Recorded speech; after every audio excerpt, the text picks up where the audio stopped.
When it comes to fast wits, few people can beat an improv comedian. Sadly, we've run out of time. We haven't run out of time, Tim. Thanks. Time continues. Christmas elves strike chants. Hey, hey, ho, ho, we will not be paid in snow. Hey, hey, ho, ho, we will not be paid in snow. And while beating that speed is hard, you can implement just a few basic habits to make people think that you are much wittier than you actually are in normal conversation. First off, most people always communicate in a way that the person that they're speaking with anticipates and expects, but purposely misinterpreting your conversational partner on occasion will make you come across as much funnier. For instance, watch Brennan misinterpret a question he clearly understands by taking it overly literally. Brennan, are there any holes in your underwear? Yes. The factory that made it put a hole in the front for my No, that's not what I mean. And as a side note, Brennan also demonstrates a point we'll return to later, which is expanding on the bit rather than letting it die after just one punchline. Is it false or true, machine? Take the point away. No, that is incorrect. I'm sorry, I did lie. There's 3 more holes. 1 for my torso and 2 more for my legs. That's correct. You are not God, the machine is. One way to put this into practice in your life is to make sure to answer some of the basic questions that you get often non-literally. So when asked about your profession, you might say that you are a pro xylophone player. Or if you're in school, you can say that you study decorative soap making. Here's Russell Brand doing that with a question that he must have gotten all the time.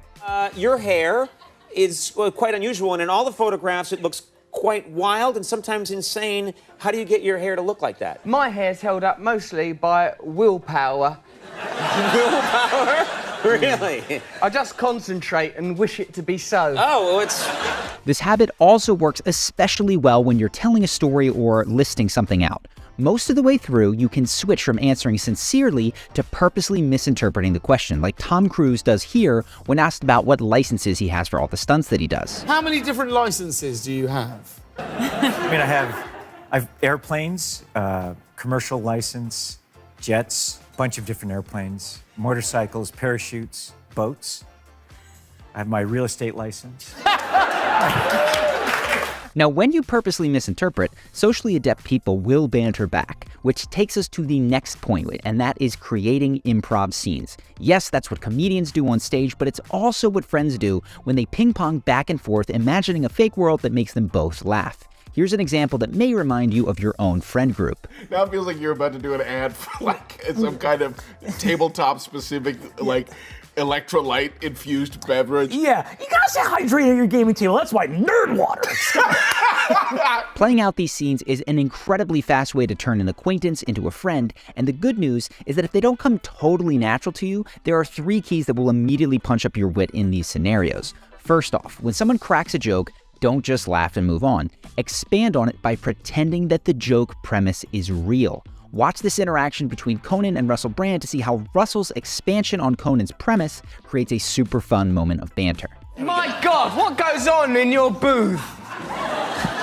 Never mind him. Now.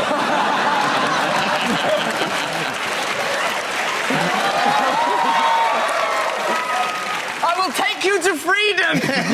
Correct! No one should be forced to live like this! Second, if it makes sense for the fake world you're making up, add a character with a unique voice. Having just one of these up your sleeve can make anything funnier. I have been using Eric Cartman to great effect for years. And yes, you can steal several from Brendan Lee Mulligan, who has a million you can take inspiration from. The casino is the Andalusian. The vault underneath it has more than $40 million on hand at any given night. Right, Ebenezer Scrooge. You go your Cameron! Ah, you bastard man! An egghead is preparing to break curfew and sneak out of the house to go to a party, and you said that she's not allowed to leave. Third, add specificity. That means that when you wind up bantering back and forth in a scene, use words that are uncommon in normal vocabulary but make sense to that world. I didn't think you were coming in that close.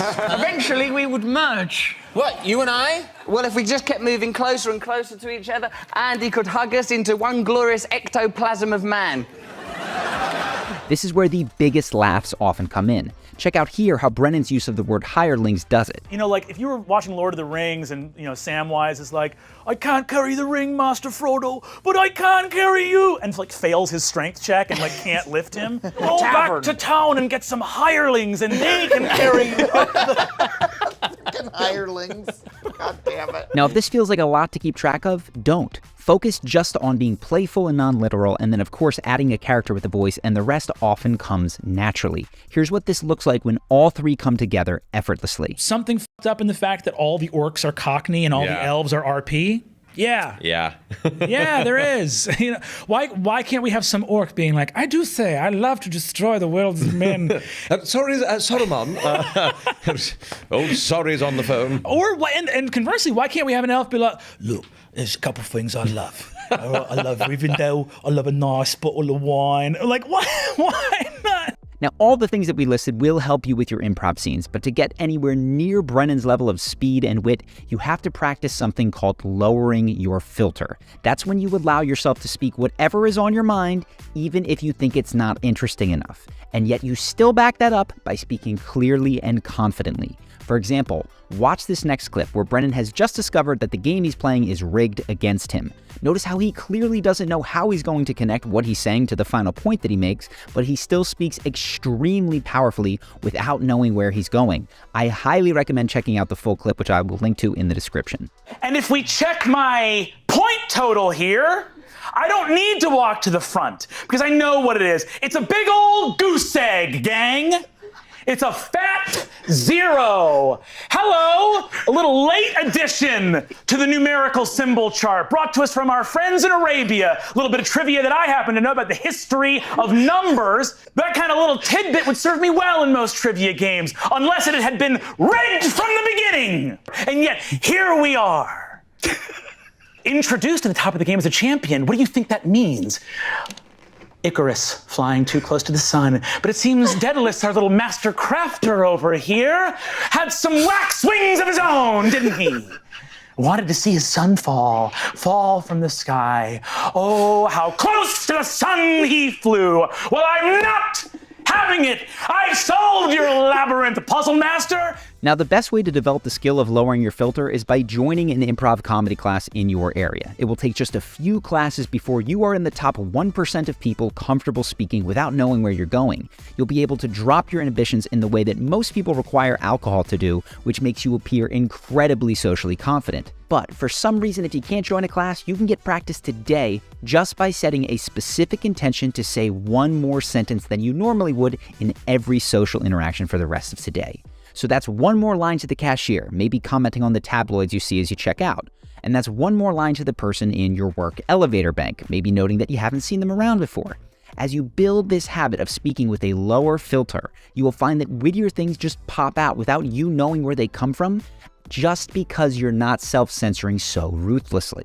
Now, being quick on your feet and playing a character have been of particular interest to me lately because I just created a brand new Dungeons & Dragons show that is premiering on YouTube today. Brennan was actually a huge inspiration for it, hence this video. For those of you who don't know what I mean by Dungeons & Dragons, it's a comedy, improv, and storytelling game, and I think ours came out amazing. It even has a hilarious Trump impersonator in it. You look at what these people are saying and they're talking about Dumpy, right? They're talking about Dumpy, and you can tell. So, and that's you. That's me, and you're excited about that, which is great. The first episode is up now, and I highly recommend you check it out because it is a ton of fun. And if you think D&D isn't for you, we added lots of artwork and even explainers to make it accessible to people who may never have heard of it before. So click the link here and watch now. Of course, let me know what you think in the comments. Either way, I hope that you enjoyed this video. Thank you to Brennan for the D&D inspiration, and I look forward to seeing you in the next video.